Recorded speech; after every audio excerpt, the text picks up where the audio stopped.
I'm Dr. Amy. It's time for another Tuesday tip. So this week in Genetic Rock, not this week, this month in Genetic Rockstars, we are talking about different levels of lab testing. And, you know, I touched on the alcohol injury part last week. I want to get a little bit deeper into that. So if we are seeing alcoholism, that is a different thing than alcohol injury. So a long-term chronic alcoholic is going to have a number of different symptoms and signs that somebody with an alcohol injured liver might not have. Now, in either case, we need to reverse behaviors, right? Like in either case, we need to do something about it, right? So if you're having the alcohol injury pattern, like elevated GGT, elevated ALP, elevated AST, those are all three different liver enzymes. And then what that means is there's too much alcohol for your liver to keep up with effectively, and so it is actually starting to be hepatotoxic. It's poisoning those liver cells.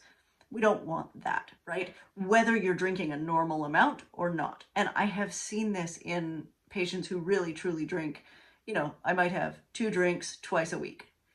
That's not anything, right? Like that is a really normal alcohol consumption, but it could be more than that person's body can tolerate. Likewise, I have seen patients who are like daily drinkers, having quite a few drinks, who don't have any sign of liver injury. So this is very much luck of the draw. You may have a liver that's just excellent at processing alcohol. You may not. So no telling, right? So, you know, seeing liver injury, people really like take that to heart. It's like a personal failure, right? Oh my God, I'm an alcoholic. Yeah, no. It's liver injury happens, right? Like this is not a moral judgment. This is just a sign that your body needs to like back it up a little bit.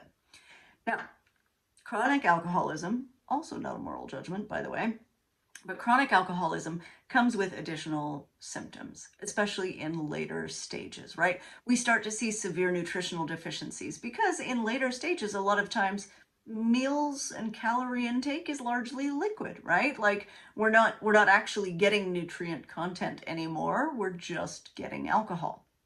That's a problem. And a lot of those signs and symptoms actually do center around B vitamin deficiencies. So folate, B12, things like that, because when you're processing alcohol, you use more of those resources. So thiamine also, lots of them. B vitamin, let's just say globally B vitamins, right?